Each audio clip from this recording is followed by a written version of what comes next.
7 साल बाद प्रधानमंत्री नरेंद्र मोदी चीन पहुंचे हैं। वजह है शंघाई कोऑपरेशन ऑर्गेनाइजेशन समिट यानी एससीओ समिट। यह समिट चीन के तियानजिन में होगा, जिसमें पीएम मोदी हिस्सा लेंगे।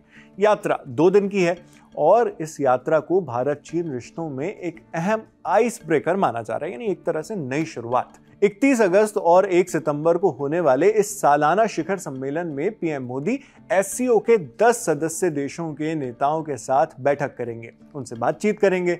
31 अगस्त को उनकी मुलाकात चीन के राष्ट्रपति शी जिनपिंग से भी तय है, जिस पर सबकी निगाहें टिकी होंगी। इसके अलावा 1 सितंबर को उनकी रूस के राष्ट्रपति व्लादिमीर पुतिन से भी बातचीत होगी।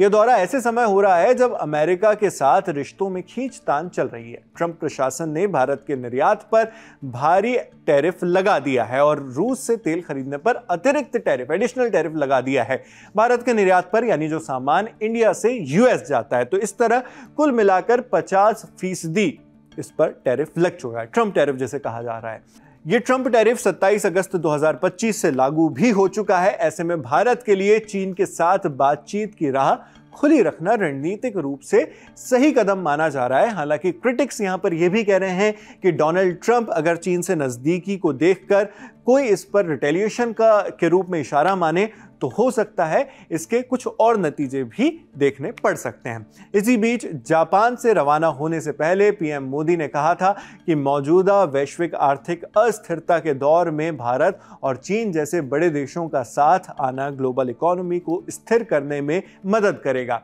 उन्होंने कहा कि भारत और चीन के बीच स्थिर, भरोसेमंद और अच्छे संबंध क्षेत्रीय और वैश्विक शांति और समृद्धि के लिए फायदेमंद होंगे। भारत चीन रिश्ते बीते सालों में काफी उतार चढ़ाव से गुजरे हैं।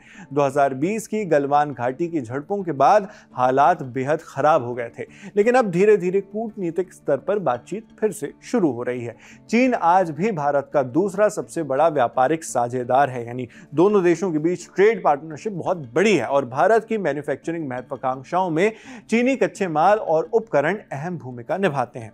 1 सितंबर को पीएम रूस के राष्ट्रपति व्लादिमीर पुतिन से मिलेंगे, लेकिन 30 अगस्त को उन्होंने चीन पहुंचते ही यूक्रेन के राष्ट्रपति वोलोदिमीर ज़ेलेंस्की से फोन पर बात की। उन्होंने रूस यूक्रेन युद्ध की मौजूदा स्थिति पर चर्चा की।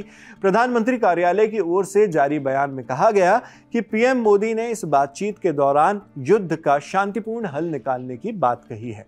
ज़ेलेंस्की ने फोन कॉल में प्रधानमंत्री मोदी को यूक्रेन से जुड़ी ताजा घटनाओं के बारे में अपनी राय और अनुभव साझा किए।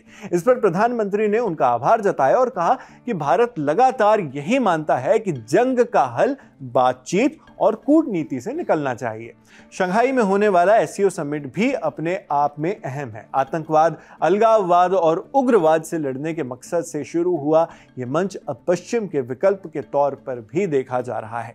इस खबर पर लगातार हमारी नजर बनी हुई है। एससीओ समिट में और क्या होता है, नई जो भी अपडेट्स आती हैं वो भी हम आप तक इसी तरह पहुंचाते रहेंगे। आपके लिए तमाम जानकारी जुटाकर इस वीडियो की स्क्रिप्टिंग की है हमारे साथी दीपेंद्र गांधी ने। मैं हूं शेख नाविद। देश और दुनिया से जुड़ी खबरों के लिए आप बने रहिए दी ललन टॉप के साथ। शुक्रिया।